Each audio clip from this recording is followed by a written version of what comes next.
नमस्कार, मैं वीना वर्मा हमारे YouTube चैनल एस्ट्रो वीना पर एक बार फिर से आपका हार्दिक स्वागत करती हूँ और आपको धन्यवाद देती हूँ कि आपने मेरे साथ संबंध बनाए रखा और मुझे मौका दिया कि आपके साथ बातचीत कर सकूं, अपना ज्ञान आपके साथ बांट सकूं। अब हम इसी श्रृंखला में आगे बढ़ते हैं और अब हम विचार करते हैं कि मंगल का कुंभ राशि में प्रवेश किस किस राशि के ऊपर क्या क्या इफेक्ट देगा, क्या क्या सावधानियां हमें बरतनी चाहिए, किस किस तरह का हमें फ़ायदा दे सकता है, कैसे नुकसान दे सकता है, क्या हमें आर्थिक परेशानी का सामना करना पड़ेगा, क्या क्या हमारे साथ जीवन में घटित हो सकता है, इस विषय में बात करते हैं। पहले हम बात कर चुके हैं, अब शेष राशियों के बारे में हम बात करते हैं कि किस किस राशि को किस किस तरह से इफेक्ट देगा। आज हम चर्चा करते हैं धनु राशि के जातकों को मंगल का राशि परिवर्तन किस हिसाब से फ़ायदा देगा, किस हिसाब से नुकसान देगा, क्या उन्हें सावधानियां बरतनी चाहिए, किस तरह से अपने आप को प्रोटेक्ट करके रखना चाहिए, किस किस चीज़ का उन्हें ध्यान रखना चाहिए, क्या वो प्रिकॉशन ले सके अपनी लाइफ में, इस बारे में हम बात करते हैं। तो मंगल जो है धनु राशि से थर्ड हाउस में प्रवेश कर रहे हैं। थर्ड हाउस जो है हमारे गले के नीचे का हिस्सा होता है, हमारे कॉन्फिडेंस का हिस्सा होता है, हमारे डिसीजन मेकिंग पावर को बताता है, उसके बारे में जानकारी हमें मिलती है इससे।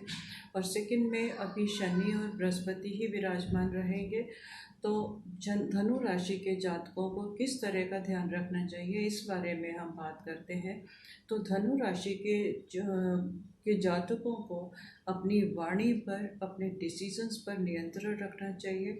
वो कभी भी ऐसा शब्द मुंह से ना निकालें, कोई भी ऐसे कमिटमेंट किसी से ना करें जिससे कि उनको बाद में नुकसान हो। अपनी सेहत का इन्हें ख़ास तौर से ध्यान रखना चाहिए, अपने खान पान का ध्यान रखना चाहिए। इनको एलर्जी वगैरह हो सकती है, एलर्जी की शिकायत हो सकती है, थोड़ा कफ एंड कोल्ड की प्रॉब्लम हो सकती है, इनका इम्यूनिटी सिस्टम डाउन हो सकता है। तो इनको अपने स्वास्थ्य का कुछ खास ही ध्यान रखना चाहिए। थोड़ा सा अपने आप को प्रोटेक्ट करके रखें, अपनी लाइफस्टाइल को अच्छा रखें, लाइफस्टाइल को एनर्जेटिक रखें, पॉजिटिव लोगों के साथ मिलें, पॉजिटिव एटीट्यूड अपनाएं और अपने आप को पॉजिटिव रखें, अपनी साफ़ सफाई का पूरा ध्यान रखें, अपने वातावरण को सुंदर और महका कर बना के रखेंगे तो इन्हें परेशानी का सामना नहीं करना पड़ेगा। और इनको थोड़ा मेडिटेशन का सहारा लेना चाहिए, क्विक डिसीजन से बच के रहें तो इनके लिए अनुकूल रहेगा। और इनको अपनी एकाग्रता बढ़ाने के लिए, अपने आप को एनर्जेटिक रखने के लिए, अपने आप को संतुलन में रखने के लिए, इन सब चीज़ों के लिए इनको वायलेट कलर का इस्तेमाल करना चाहिए। अगर ये पीले रंग के पेपर के ऊपर वायलेट से एक राउंड बना के उसके सामने मेडिटेशन करते हैं तो इनकी एकाग्रता बढ़ेगी, इनकी इम्यूनिटी बढ़ेगी, इनके 7 चक्रास एक्टिवेट हो जाएंगे। और जब 7 चक्रास एक्टिवेट होंगे तो इनको किसी भी तरह की हेल्थ प्रॉब्लम जो आने वाली है वो आएंगी तो सही, देखिए परेशानी तो आती है पर कम आएगी, इफ़ेक्ट नहीं करेगी और ये अपने आप को सुरक्षित रख पाएंगे। अगर इस समय इन्होंने अपने आप को ध्यान रखा, अपने लाइफस्टाइल को ठीक रखा तो आगे 3 महीने के बाद इनका कारोबार इस तरह से बढ़ेगा कि इनको लाभ के बराबर मौके मिलते चले जाएंगे। आगे 2 महीने के बाद अगर ये प्रॉपर्टी वगैरह में इन्वेस्ट करना चाहते हैं तो इनको अच्छी प्रॉपर्टी का लाभ हो सकता है, इन्वेस्टमेंट से लाभ हो सकता है। परंतु अभी कुंभ राशि में जब तक मंगल है तो इन्हें अपने आप को क्विक डिसीजन से बचना चाहिए और सोच समझ के डिसीजन लेने चाहिए। कभी इनको डाउट हो तो लोगों से सलाह मान के डिसीजन लेंगे तो ये अपने आप को प्रोटेक्ट कर पाएंगे। अब हम इसी श्रृंखला में आगे बढ़ते हैं। अब हम बात करते हैं मकर राशि के ऊपर। मकर राशि में शनि और बृहस्पति इनके लगन में ही विराजमान है। इनकी एनर्जी लेवल बहुत हाई होता है, सोचने समझने की ताकत बहुत होती है। परंतु मंगल जो है इनके सेकेंड हाउस में आ जाएंगे तो इनके लिए सावधानी रखने की चीज़ यही है कि ये अपनी वाणी पर नियंत्रण रखें। कभी कभी ऐसा होता है कि हम गुस्से में आते हैं, हम अपने आप के ऊपर कंट्रोल नहीं कर पाते, हमारा अपनी भावनाओं के ऊपर काबू नहीं रहता। अब हम सामने वाले को तो हम बोलने से तो नहीं रोक सकते। अगर सामने वाला हमारे से मिसबिहेव करता है या कुछ भी ऐसा करता है तो हम परेशान होते हैं, तुरंत उसके लिए अपने मन में दुश्मनी मोल ले लेते हैं। कुछ भी ऐसे शब्द बोल सकते हैं कि जो जीवन भर हमें माफ़ नहीं कर पाते। इंसान के शरीर के ऊपर जो चोट लगती है उसे तो इंसान समय के हिसाब से उसके घाव भर जाते हैं, परंतु शब्दों के वानों से जो हमें चोट लगती है, शब्द जो हमारे को चोट पहुंचाते हैं, उनके ज़ख्मों को भरने में बहुत समय लग जाता है। तो इनको इस वक्त कम से कम 1.5-2 महीने तक अपनी वाणी पे नियंत्रण रखना पड़ेगा। कई बार ऐसा होता है कि हमारे मन में शब्द आते हैं, हम एक्सप्रेस करना चाहते हैं और बाद में हमें पछतावा होता है। तो क्यों ना हम पहले सोच लें कि हमें इन शब्दों को बोलना चाहिए या नहीं बोलना चाहिए। अगर हमारे को सुनने में वो शब्द बुरे लगते हैं तो सामने वाले को कितने बुरे लगेंगे। इस चीज़ का अगर ये ध्यान रखेंगे तो इनके किसी से मतभेद नहीं होंगे। एक बार मतभेद हो गए तो उन रिश्तों में जो गांठ पड़ जाती है उसको दोबारा से काबू में लाना, उसको उन संबंधों को उसी हिसाब से मधुर बनाना बहुत मुश्किल हो जाता है। इस चीज़ से बचने के लिए, इस चीज़ पे नियंत्रण करने के लिए अगर ये सुबह सुबह थोड़ा सा शहद अपने मुंह पर रखेंगे या रात को किशमिश भिगो के उसका सेवन करेंगे तो ये चीज़ इनको कंट्रोल कर पाएगी और सोच समझ के बोलेंगे और इनको इतना हार्म नहीं होगा। धन का आवागमन इनका लगा रहेगा, कारोबार में उन्नति के चांसेस हैं।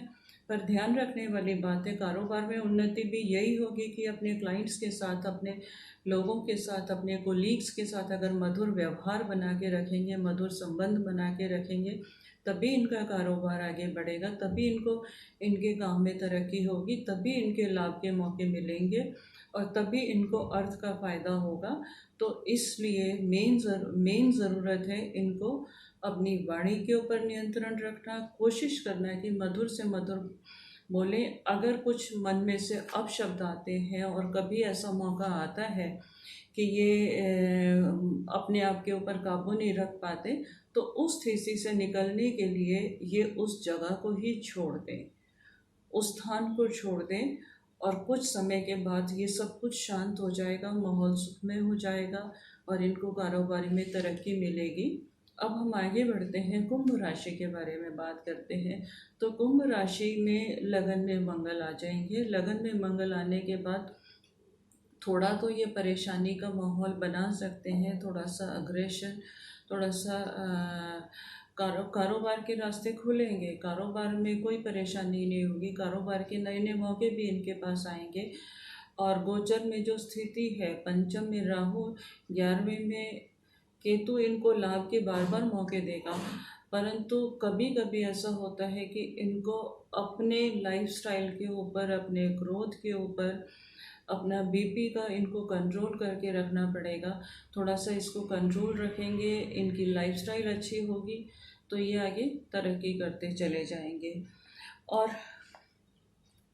ये कोई नया काम इन्होंने जो काफ़ी समय से सोच रखा था, कोई भी इक्विपमेंट वगैरह, कोई भी स्वास्थ्य संबंधी सेवा का कोई भी इनके जो प्लानिंग चल रही थी, वो इसमें अगर अभी डिसीज़न लेना चाहे तो वो डिसीज़न ले सकते हैं। उस काम में धीरे धीरे अगर ये डिसीज़न लेते हैं, धीरे धीरे काम को आगे बढ़ाने की कोशिश करते हैं, इस समय में डिसीज़न लेके, तो इनको तरक्की मिलेगी। पर बढ़ना इनको शांति तरीके से पड़ेगा, एकदम से इन्वेस्ट ना करके थोड़ी थोड़ी इन्वेस्टमेंट से आगे बढ़ें तो इनके नए काम की जो इन्होंने काफ़ी समय से प्लानिंग करी थी वो इस समय में ये कर सकते हैं।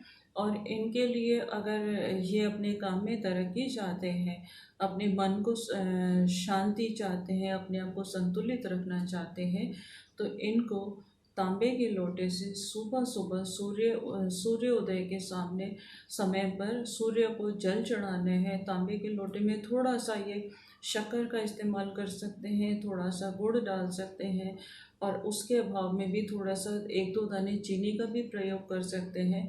और सूर्य का मंत्र कोई भी कर सकते हैं, ओम सूर्याय नमः भी अगर ये बोलेंगे तो इनके काम इनको शांति मिलेगी, इनके काम के रास्ते खुलेंगे, और काफ़ी समय से जो काम इन्होंने सोच रखा था उसको अंजाम दे पाएंगे।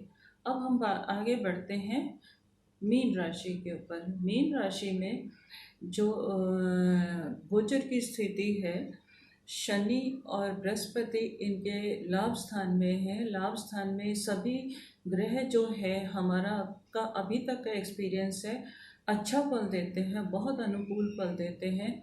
और मंगल जो है इनके द्वादश भाव में प्रवेश कर जाएंगे। तो द्वादश भाव में प्रवेश करने के बाद इनको थोड़ा सा अपने स्वास्थ्य का ध्यान रखना है। काम में तरक्की होगी, नो डाउट, काम में आगे बढ़ते चले जाएंगे, काम इनका बढ़ेगा, प्रॉफिट के रास्ते खुलेंगे, इन्वेस्टमेंट से इनको फ़ायदा होगा। परंतु घर के वातावरण का इनको ध्यान रखने की ज़रूरत है। इनको मतलब अपने घर में अपने जीवन साथी का, अपने परिवार का, अपने घर से जुड़े हुए लोगों के स्वास्थ्य का ध्यान रखना इनके लिए बहुत ज़रूरी है। क्योंकि अब प्रैक्टिकली अगर देखा जाए तो घर अगर सुरक्षित है, घर का माहौल सुरक्षित है, तो हम काम भी बहुत अच्छे से कर सकते हैं। तो इनको अपने घर के वातावरण को सुखमय बना के रखें, अपने जीवन साथी के साथ मधुर संबंध बना के रखें, उनके स्वास्थ्य का ध्यान रखें कि उनको किसी तरह की कोई टेंशन, कोई एक्सर्शन, कोई परेशानी ना हो। उसका अगर ये ध्यान रखेंगे तो इनके लिए भी अच्छा रहेगा, घर का माहौल भी अच्छा रहेगा, जीवन साथी का सहयोग इनको भरपूर मिलता रहेगा, और इनके काम के आगे रास्ते बनते चले जाएंगे। और अगर आपको दूध से परहेज नहीं है तो आप शाम के समय अपने कारोबार की उन्नति के लिए, अपने काम धंधे के लिए, आगे बढ़ने के लिए आप दूध का प्रयोग कर सकते हैं शाम के समय। अगर आपको दूध से एलर्जी नहीं है, इस चीज़ का ध्यान रखना है कि आपको दूध से एलर्जी नहीं हो। कई लोग ऐसे होते हैं जिनको दूध से एलर्जी होती है।